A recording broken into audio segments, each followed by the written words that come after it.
cenário internacional é desafiador. Os Estados Unidos vem mostrando recuperação.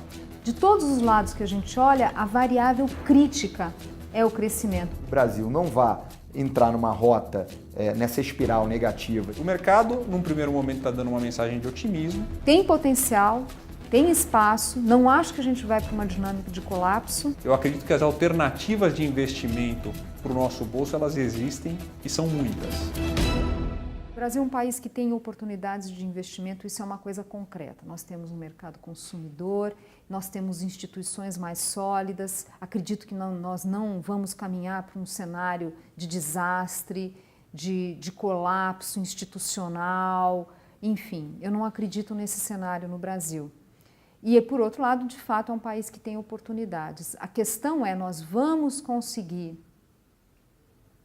aproveitar essas potencialidades. Tem potencial, tem espaço, não acho que a gente vai para uma dinâmica de colapso, mas não está claro o quanto a gente pode ser otimista, porque nós corremos o risco de ficar realmente alguns anos com um crescimento muito baixo, um desconforto da sociedade e uma dificuldade do governo de renovar a agenda política, a agenda econômica do país. Essa resposta a gente ainda não tem.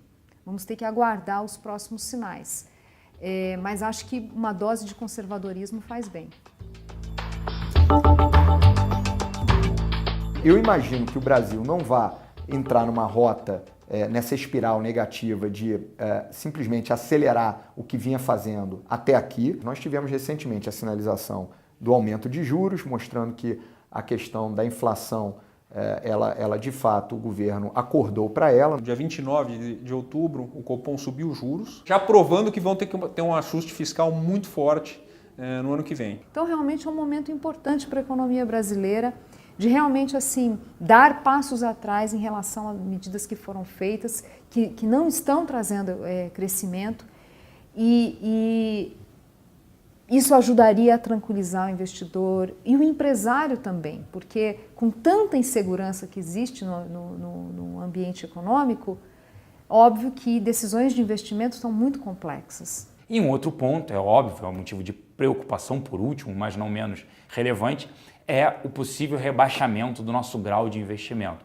Por que isso é relevante? O grau de investimento coloca-se um país, quando ele vai emitir dívida lá fora, captar, ele reduz o custo dessa dívida. E fora isso, vários fundos lá fora, eles só podem investir em países que possuam o grau de investimento. As agências de nota de crédito, elas estão de olho no Brasil.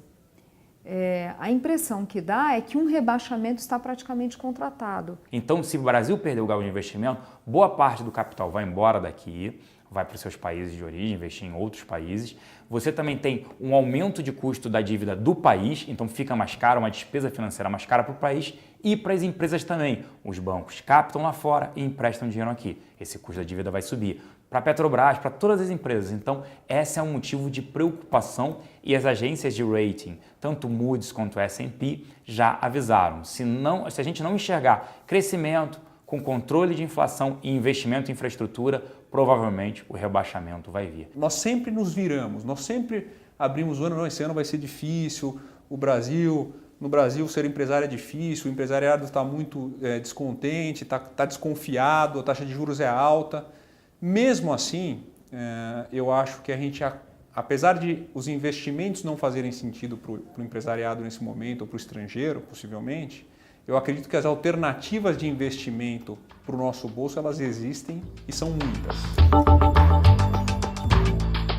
Qual que é a principal variável que a gente tem que observar? Qual que é o grande tema da economia brasileira? Qual a capacidade de crescer? Qual a capacidade de interromper esse momento que a gente está de uma quase estagnação, voltar a crescer e voltar a crescer a um ritmo que acalma as expectativas dos agentes econômicos, dá confiança para o empresário voltar a investir, afasta o risco de rebaixamento da nota de crédito, melhora os indicadores fiscais. Então, de todos os lados que a gente olha, a variável crítica é o crescimento, até importante para a política, porque é o crescimento que vai definir o grau de aprovação do governo e, portanto, a capacidade da presidente de coordenar as expectativas ali no Congresso? O governo agora tem que ter políticas, primeiro, de reduzir o consumo, reduzir essa inflação, colocar o país no eixo para depois voltar a crescer, pensando já olhando 2016, trazendo a meta de inflação, a inflação para a meta na casa de 4,5%, voltando o país a crescer na casa de 2%. Independente de quem ganhasse as eleições, o ano de 2015 já está contratado que é muito difícil. Primeiro porque você tem uma inflação hoje ainda muito elevada, na casa de 6,5%, e para o ano que vem permanece entre 6% e 6,5%. Eu acho que você tem que ter condições econômicas que propiciem o investimento, que propiciem a expansão no lado da oferta. E aí, a economia crescendo, a demanda ela naturalmente virá por ganhos de riqueza da sociedade como um todo e você tem uma rota, você entra numa rota de crescimento sustentável. A inflação, o governo está sentindo que o teto está correndo sério risco de ser estourado. Nós teremos aí uns juros elevados por conta de uma inflação elevada. E nós devemos conviver com esse cenário durante um período prolongado. Nós acreditamos que o juro possa atingir ano que vem 12% a taxa Selic, para justamente conter essa alta de inflação. Então esses juros mais altos no Brasil, eles podem de fato oferecer oportunidade, uma vez que o diferencial de juros do Brasil para o restante do mundo, principalmente do mundo desenvolvido, tende a continuar elevado por um período razoável. Subindo juros ou não, eu acredito que a gente, como investidor, tem que adequar o nosso portfólio a esse tipo de situação. Então, o que a gente vê é um movimento muito forte em renda fixa, um movimento muito forte em isentos e grandes oportunidades neste mercado para o brasileiro investidor. A própria qualidade do crescimento do mundo, quer dizer, quem puxa na margem o crescimento, na margem, né? Quem fez essa aceleração na margem não foram os países emergentes, não foram os países em desenvolvimento, enfim, mas sim os países desenvolvidos, né? Que estavam sem crescimento algum, em recessão em alguns casos, e caminharam para o lado positivo. O cenário internacional é desafiador. Nós temos aí águas turvas no mundo todo com bastante risco. Eu acho que nós temos a volta da volatilidade. Os Estados Unidos vem mostrando recuperação, né? O PIB vem mostrando um crescimento diferente de diversas economias que a gente tem visto mundo afora, né? E isso é um motivo de preocupação, porque os juros nos Estados Unidos estão muito baixos. E o governo, né, o Banco Central norte-americano, ele injetou na economia desde 2008 mais de 3,5 trilhões de dólares, no que a gente chama de quantitative easing, incentivando e dando liquidez aos mercados. Isso foi, eles extinguiram esse plano. E agora, a partir de agora, o receio com esse crescimento da economia norte-americana é que o governo norte-americano venha a subir juros. E aí atrair o capital que foi destinado para outros países, para investimento justamente em outros países. Esse é o grande risco do dólar acabar subindo, porque você tem ano que vem contratado um aumento da taxa de juros norte-americana. A Europa ela tem desafios maiores, a meu ver.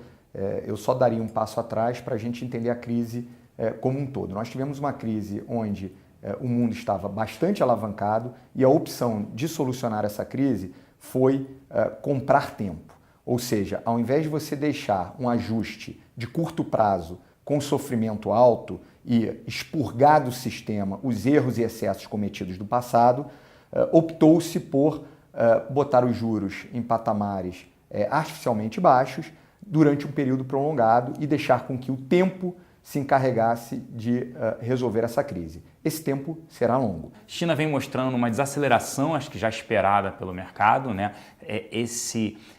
Esse receio com o governo estimular o crescimento econômico, você tem um limite, e aí por mais que ela cresça 7,5%, você está num cenário de desaceleração, e aí para as commodities brasileiras, principalmente, né, minério, que é o que mais a China importa, você tem justamente uma redução no volume de minério e tem pressionado também todas as commodities metálicas para baixo. A China, eu não vejo ela como algo que vai gerar uma ruptura no mundo. Mas, de fato, o que para mim é claro é que o vento favorável chinês, que ajudou o Brasil durante a última década, de 2003 até 2012, esse vento favorável chinês, ele não está mais presente. Então, daqui para frente, o Brasil contará com um vento mais fraco da China do que contou no passado. E agora vale olhar para as oportunidades que o mercado local está nos dando em relação ao mercado internacional. Eu canso de ver gringo trazendo dinheiro aqui para ganhar 8% ao ano, sendo que o nosso juro é 11,25%. Então, assim, quando o mercado está muito ruim, eu sempre espero que venha um ajuste natural das coisas. Bom, pessoal, eu acho que diante desse cenário, a primeira coisa que a gente deveria ter em mente é que a expectativa é de manutenção da política econômica em curso, né? Nesse sentido, um primeiro tema que eu abordaria é a questão da exposição a ativos denominados em moeda estrangeira. Eu entendo que há uma oportunidade, talvez, de pensar numa diversificação de moeda, e o interessante é que a indústria local, a indústria de fundos de investimento, o mercado de capitais no Brasil, de uma forma geral, vem apresentando oportunidades diferenciadas de ganhar exposição a ativos no exterior, inclusive fazendo isso com tranquilidade a partir do Brasil. A gente acredita que há espaço para uma desvalorização um pouco maior do real frente ao dólar, e nesse sentido você diversificando para ativos no exterior, tanto em renda variável quanto em renda fixa, você ganha o benefício dessa diversificação, somado a uma liquidez muito maior desses instrumentos lá fora, e com isso compõe o seu portfólio de uma maneira mais ampla, ganhando os benefícios reais dessa diversificação. Um outro tema, acho importante, que a gente deveria ter em mente, dado o destaque para a inflação que foi mencionado, é pensar em ativos que possam recompor no tempo o valor da desvalorização da moeda, aqui da inflação. Nesse sentido, tanto na renda fixa quanto na renda variável, você tem essa disponibilidade de ativos. Há vários instrumentos na renda fixa que dão o retorno da inflação mais um diferencial de juros. Na renda variável, as empresas, por definição, no tempo, acabam recompondo o valor da moeda, são considerados ativos reais, assim como também o investimento em imóveis repõe o valor da inflação no tempo. A gente traz ainda alguns temas de investimento, que é buscar, além da proteção da inflação que eu já mencionei, se beneficiar dos ativos que trazem isenção tributária. Há um rol cada vez maior de produtos que trazem a vantagem de ter uma isenção parcial ou total de impostos e também os produtos que geram uma renda recorrente, né? Eu vou citar aqui alguns exemplos nesse sentido. Na renda fixa, há os instrumentos isentos, que inclusive contam com a proteção do FGC, do Fundo Garantidor de Crédito, são as famosas letras, né, as LCIs e LCAs, que gozam dessa isenção tributária também. Você tem as chamadas debêntures de infraestrutura, um instrumento relativamente novo do mercado, que veio com a Lei 12.431, e que está muito ligado à necessidade do país atrair recursos para financiar os importantes investimentos no setor de infraestrutura. O investimento em debêntures de infra, feito de forma direta ou através de fundos de investimento específicos para esse tipo de investimento, gozam de isenção tributária total. E ao mesmo tempo, também, os títulos emitidos no bojo dessa lei trazem a proteção da inflação. Normalmente são títulos que pagam a valorização do IPCA, principal índice de referência de inflação para o Banco Central no regime de metas, mais um determinado cupom que, dependendo do vencimento do título e da empresa que o emitiu, pode ser de 5, 6, 7 pontos percentuais ao ano. Então dá um rendimento bastante interessante também. No caso do mercado de renda variável, a gente gosta de destacar que no ambiente de baixo crescimento econômico, as melhores oportunidades vão ainda residir em setores da economia que guardam pouca correlação com esse desempenho de atividade econômica. Exemplos que eu citaria aqui, o setor de educação.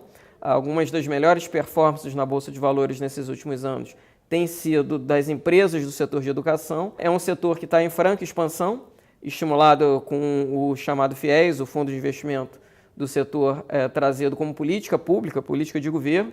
As empresas desse segmento estão passando por um crescimento muito grande de receita, de lucratividade, e com isso tem se traduzido numa performance bastante interessante dessas ações na Bolsa de Valores. E eu destacaria, por fim, ainda na renda variável, as empresas do setor exportador, que podem também se beneficiar dessa maior desvalorização do câmbio, que foi mencionada aqui pelos nossos especialistas. Então, fechando, então, eu acho que o cenário, do ponto de vista econômico, como vocês viram, é relativamente desafiador do ponto de vista de performance da economia, mas isso não significa que não há oportunidades de investimento que possam atender o investidor tanto conservador quanto também o investidor que tem um perfil mais arrojado, mais agressivo, passando pela renda fixa tradicional, por instrumentos de renda variável, fundos multimercado e investimentos no exterior. Vocês acabaram de receber muitas informações sobre economia e investimentos. Alguns de vocês, talvez aqueles mais independentes, irão utilizar essas informações para tomar as suas próprias decisões de onde investir para o ano de 2015.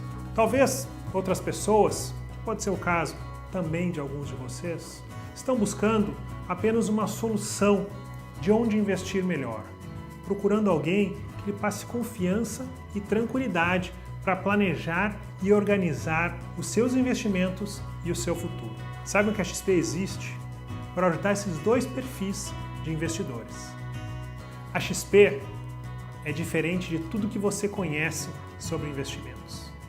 A nossa missão é ajudar o brasileiro a investir melhor e, consequentemente, realizar os seus sonhos e objetivos. Porque, afinal, todos nós, ao investir, buscamos conquistar algum sonho, conquistar algum objetivo.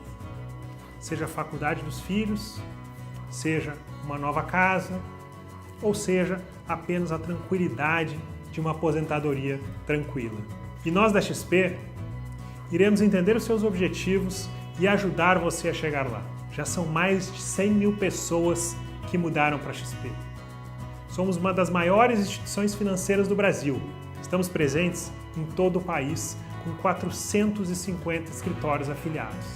Na XP, você tem uma única conta e pode investir em mais de 2.000 produtos financeiros. Por isso somos conhecidos como shopping de investimentos. Não defendemos apenas uma marca. Na XP você tem à sua disposição todas as marcas de investimentos. Defendemos sim o que é melhor para você, investidor. Mas se você não quer perder tempo ou não conhece sobre investimentos, não tem problema. Lembre-se que a nossa missão é ajudar você a investir melhor. E fazemos isso através da educação e da assessoria. Se você quer aprender a investir melhor, de forma independente, participe agora dos cursos e palestras da XP Educação. Ou se você quer apenas uma solução simples e fácil para atingir os seus objetivos, procure um assessor da XP. Ele estará ao seu lado e ajudará você a chegar lá.